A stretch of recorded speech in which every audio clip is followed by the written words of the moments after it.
Most men are told to listen better, but few are told how. And we're taught that empathy is either something you have or you don't have, which is nonsense. I've been training clinicians and aspiring clinicians in empathetic communication since 2017. Learning these skills are going to help you connect better in love, relationships, and in your profession. Today I'm going to break down empathy as a skill and how to use it in the conversations that actually matter.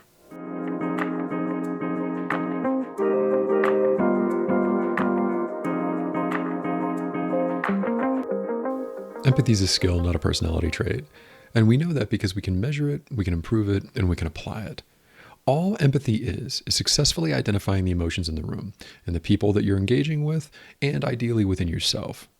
Since we can do all these things, we know we can progress. Clinicians regularly spend years of our life and rigorous effort to improve this skill to better serve you. That means you can do it too. So first, let's start on how to measure it. The folks in the Ivy League came up with this really powerful empathy test where they show you clips of people's eyes, just this, and have you identify the emotional state. It's a 1 to 32 point test. And the reason why we start with just the eyes is because it's the one piece of our humanity that doesn't change culturally in how we express our emotions. So it's a really powerful cross-cultural way to impact communication. I have my graduate students do this. And when they do, they generally score somewhere between 22 to 24 on the test on average. By the time they're done doing all the exercises that we're going over today, on average they go up 4 points, and a lot of them just max out the test. I redo these exercises to make sure I'm staying sharp for my patients. It's going to be really useful for you. If you're curious about where you're at, go ahead and pause the video and take the test. I'll link it up here in the video if we can, or it'll be in the description. If not, let's go into the exercises that we're going to use to help you get better. Like any skill improvement, this is going to take time and repetition. So what I want you to do is for the next 30 days, you're going to name one stranger's emotional state in your own mind. You're not going to say it, you're not going to confirm it, and you're not going to ask anybody else if you're right. The point of this is to get you paying attention to what the cues are and how to notice them. And it's going to help you develop out emotional language because now that you're thinking about it every day, you're kind of stretching yourself into a place that you probably don't live very often. It's important to start with strangers because you don't want to start playing with live ammo in your relationships. You want to go and get good first. Nothing wrong with it. To enhance the exercise, I want you to use something called the emotion wheel. Essentially, our emotions are kind of like colors, where there's primary emotions that then blend together to form more complex emotions. So most guys can start out by saying sad, angry, fearful, happy, right? If you take those emotions and you blend them together, all of a sudden you get variation, you get excitement, you get grieving, you get pride, lots of things. It's really going to help you name different emotions, get a little bit more language to it, and it's going to enhance the exercise because it's going to make you think about it a little bit longer than just in that moment in time. You don't have to do this one, but it really does help improve the skill a lot faster. So, you're going to do this once a day. You're going to walk in somewhere, you're going to identify a stranger's emotion, you're then going to walk out, and when you get a little time, you're going to look at your phone and look at the emotion wheel and see where you're at and see if you can just extend it out to one more ring on the wheel. That's it. You're going to do that every day. This is the exercise that brings up 4 points in that 32-point scale for most of my students. It's really, really powerful. It's really helpful. And I think you're going to find that if you do this and you do it consistently, you're going to get better at this. I do this exercise pretty regularly just to make sure I stay sharp for my patients and for my loved ones. It's a good thing to do. So now that you've got some more emotional vocabulary and a little bit of awareness about what emotions are going on around you, it's time to start talking about how to engage with the people in your life. So the first thing is you've got to be able to handle yourself. A lot of us, when we're engaging with somebody and they're expressing a powerful emotion, we get really uncomfortable. And then what most of us do when we get uncomfortable is we either shut down or we try to fix it for them. We start giving advice. We start telling them what to do. And most of the time, that's not what people want. People are pretty bright. They know what their problems are. They know where their solutions are. They're usually just looking for some space to be validated, to be normalized, and have some room to talk it out with what's going on with them. I know that you want to jump in. Of course you do. You care about the person in front of you. You want to help them. This just isn't going to be the way to do it. And so to get tactical, you have to get grounded. So how do you ground yourself? There's a lot of different tools and a lot of different ways to do it. We can cover 3 here, but there's tons of them. And you probably have some already just from being in the world as an adult. The ones that I kind of use in session are I relax my jaw, right? If I get kind of tense, my jaw tends to lock up a little bit. And that kind of triggers my body that I'm about to take a hit or that I'm uncomfortable. So just kind of do one of these, maybe a little pop your jaw. And then combine that with like a nice deep breath. Just like a slow, like 4-count breath in, hold the air, and then 4-count breath out. Kind of get that regulation just going in there where everything's kind of evened out. So it might look like this from the outside.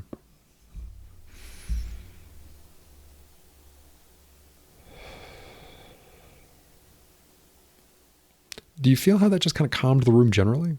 Like it wasn't even just for me. If we were in the room together, you'd feel that and you'd slow down as well. It's a great way to co-regulate. The next one is you want your feet on the floor. I know that sounds kind of dumb, but we feel more secure when we're braced and grounded.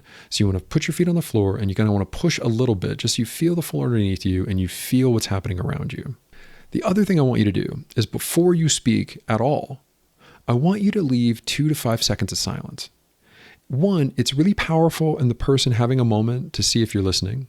And 2, it's going to give you a few seconds to just ground yourself a little bit. See that pause there? It makes things sound more important. We use it a lot as clinicians. We're trained in how to hold silence to make impactful moments for you. So in addition to grounding you, it's leaving space for them.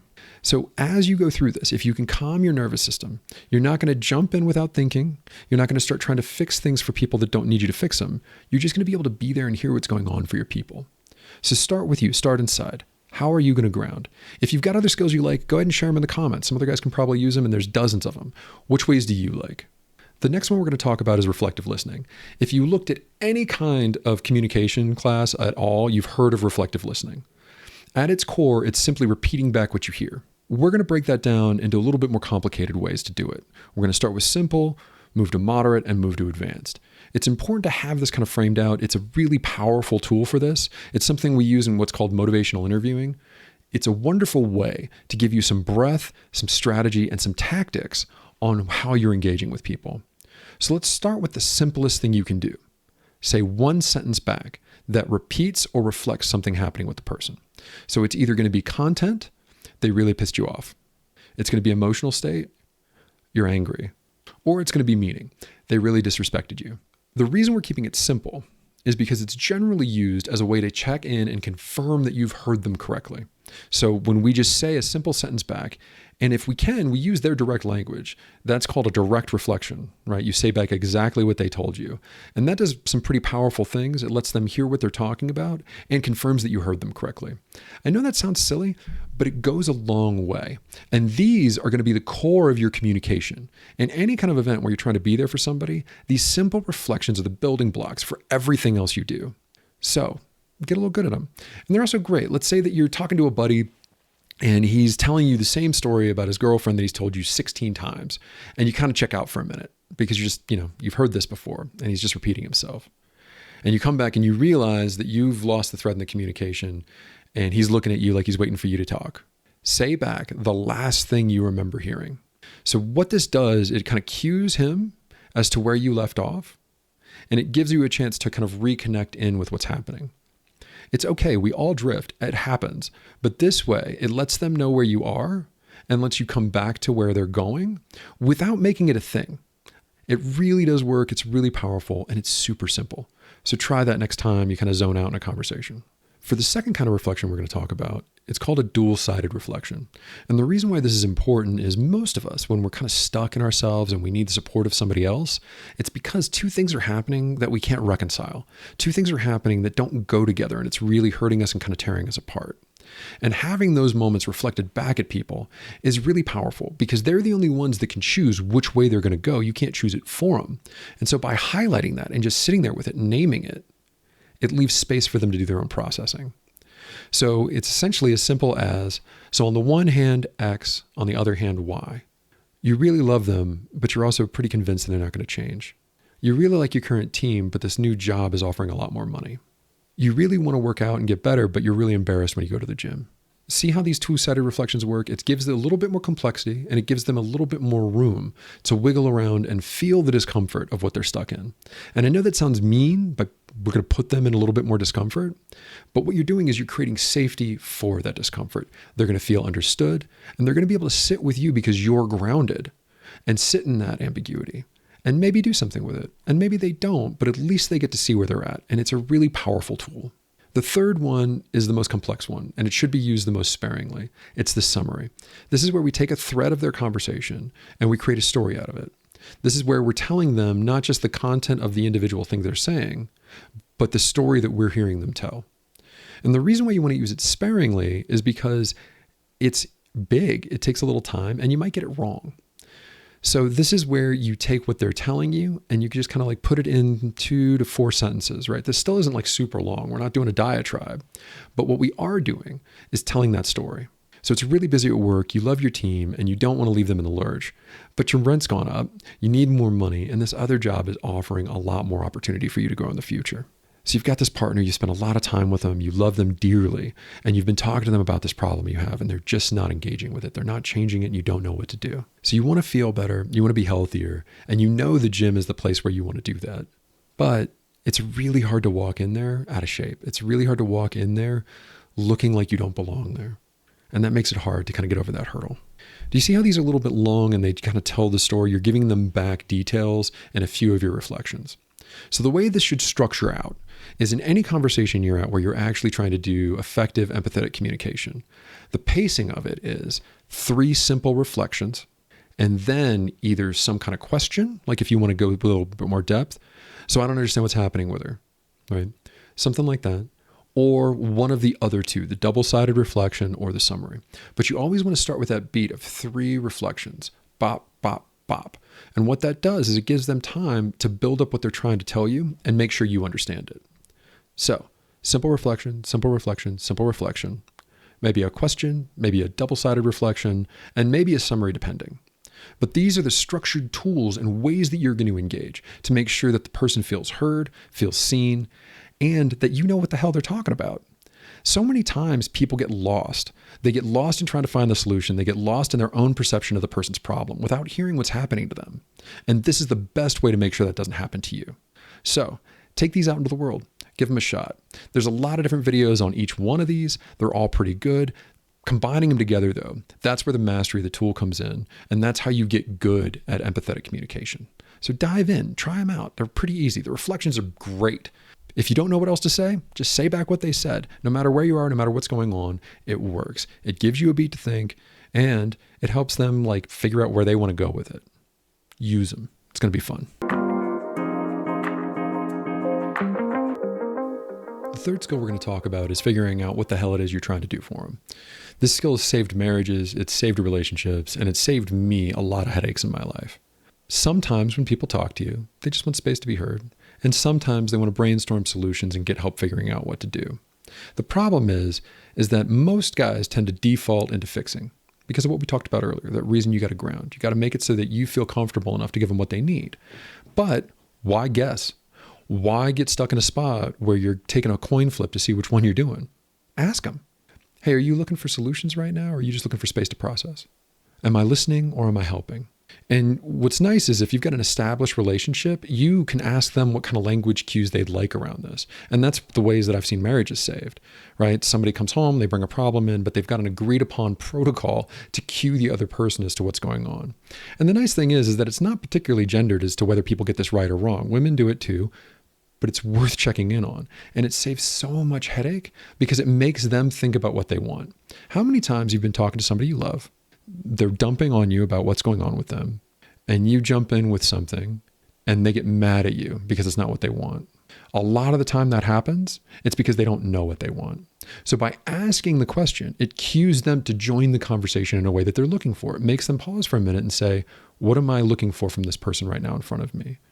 It's really, really helpful because then you two are on the same page and then you have an opportunity to be of service. I know it doesn't feel like it, but a lot of times just listening and reflecting back and using those powerful tools, that's of service. I know a lot of guys, we don't feel like we're fixing anything when someone just comes and talks to us about a problem. We are. We're making them feel connected, we're making them feel held, and we're giving them the space and the confidence to maybe do something about it. And it's of service because it's hard. It's hard to listen to the people you care about in pain.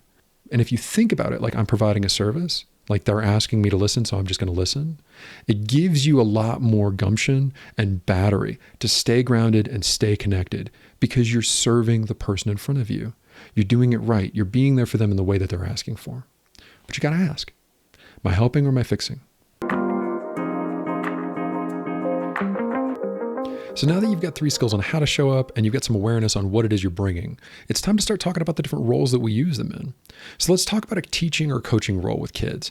Kids are really dysregulated a lot of the times, and they use our system to regulate off of. The reason why kids have temper tantrums is because they're overwhelmed, and it's the first time they've had to deal with those feelings. They need us to regulate it, and a great way to get them back in their cognition is to reflect back the emotion you think they're feeling. It makes them pause and think about it for a minute. And when you're using that grounding skill with them, they're better at grounding off of you. They're better at using your nervous system to help regulate their nervous system. And then it leaves room for masculine parenting. Masculine parenting is teaching and coaching. That's why we love it. That's why dads really start to show up after the kid turns 5, because that's how most men want to show up for kids. We want them learning. We want to prepare them for the world. But we forget that nurturing their communication, their self-understanding, and their empathy is a way that's going to help them in the world. So by modeling this, you're going to make better men in the future, and you're going to show up better for your kids. It's wonderful. So remember, ground, let them ground off of you, name what's happening in simple language, and then help them tell the story of what's happening to them so they can get better at the skill they're trying to pick up. It's going to go great. Next one is as a leader and manager. So a lot of times what I hear when I'm working with my C-suite guys is they don't have empathy and they can't keep employees. They have a huge amount of turnover because they're bad at checking in and getting the pulse of their team. That's where this empathetic communication comes in so handy. If you're in that position already, you know the processes. You've got the skills on the task being done. So if it's not happening, it's because you're not connecting with where your people are at and giving them what they need to do the job. Imagine you're sitting there in a meeting and you're just fried. You all just did a major push. Everybody just pulled a 65-hour week to meet this deadline. And then the boss comes in, super happy, over the moon, and says, we're going to do it again. What happens to everybody in that room? They start to resent him because he missed the cue. You all just about killed yourself to get him to this deadline. Why isn't he taking a time to acknowledge that? Why isn't he giving you time to recover? Let's say that they're frustrated because they're just not getting together and working together, but instead the manager comes in and starts berating them about how lazy they are. By understanding what's happening with them on an emotional level, it helps you find the tactical ways to join and bring in solutions to the problems. Remember, as a leader, you're there to help find solutions to problems, not make more. And so you're going to use that new empathy that you've got. You're going to use those reflections to make sure you're hearing your employees. And you're going to use those summaries to tell the story of what's happened with the team so they know where they're going. If you do those things, you're going to have a lot better retention with your employees, a lot less turnover, and just a better freaking week, man. It's hard to be around people that are unhappy. It's way easier when you can validate where they're at and give them what they need to go forward better. Empathetic communication is key to that. Anybody who says otherwise isn't paying attention. The last one is in your partnerships, your romantic partnerships specifically. This is where most guys come into therapy. They're trying to do better for their partners. They're trying to connect better and be there for the people in their life that they're romantic with. Here's the trick. 70% of the arguments that we have in relationships like that never change. After your first year together, you kind of know where the rubs are. And they just keep rubbing because they're usually a preference thing. They're usually something that's a competing need or competing desires that don't line up, and everybody's got them. And so the goal isn't to not have the argument. The goal isn't to resolve the argument a lot of times in these. The goal is to have the argument better and faster and resolve it more quickly. Empathetic communication is going to be key to doing that. And so this is where you get in with that partner, right? You try these skills out. You start using emotional language with them. I've had so many patients come in and report to me after we go through these skills that their wife cried the first time they used empathetic communication because it was what she's been needing from him for so long. Using these tools, using these cues, and getting buy-in on what you're talking about with your partner is going to be key to having a lasting, effective partnership. So try these out. Either your relationship's going to get better or those rubs are going to get big enough that you just know that this relationship isn't where it's going to work for you. And you go find somebody who's a little bit better for you. It's going to be powerful as you bring these things into the world. Now you've got some different avenues to use these skills in. You got some more awareness coming in. Let's say that you want to delve deeper and learn more. There's 3 books I generally recommend. The first one is the OG, How to Make Friends and Influence People. You can't go wrong with that book. There's a reason why everybody's used it for so long. It's super short, and it's something that everybody should read. It's just a really great way to enter the world. If you want something a little bit more involved in that Alan Alda book, If I Understood You, Would I Have This Look on My Face? It's a great, simple way to break down empathetic communication in skills tidbits with storytelling. Alan Alda tells the stories great. If you're an audiobook guy, he's great at telling the stories. And the last one, let's say that you're super into this. You really want to go deep. You want to get the motivational interviewing manual. It's a manual on how to do empathetic communication. It's about this thick, and it's what I teach graduate students with. It's one of the most established and powerful tool sets to operationalize empathy. You can't go wrong with it. Now you've got a plan of action. You got a 30-day exercise on how to build awareness. You've got 3 sets of skills that you're going to learn and practice and engage with people in your life, and you're going to go get good. Who are you most excited to get better at your communication with? Leave it in the comments and tell us which of these skills you think is going to be most helpful. I really want to get the conversation going so guys see all the different ways that these things impact them in their life, and we can normalize some of these things. If this conversation was helpful for you, do me a favor, give us a like and a subscription. It's going to help you stay informed about what we're doing next, and it's going to help other guys find this. Thanks so much for being here. This is Tim with American Masculinity, hoping you have a great day.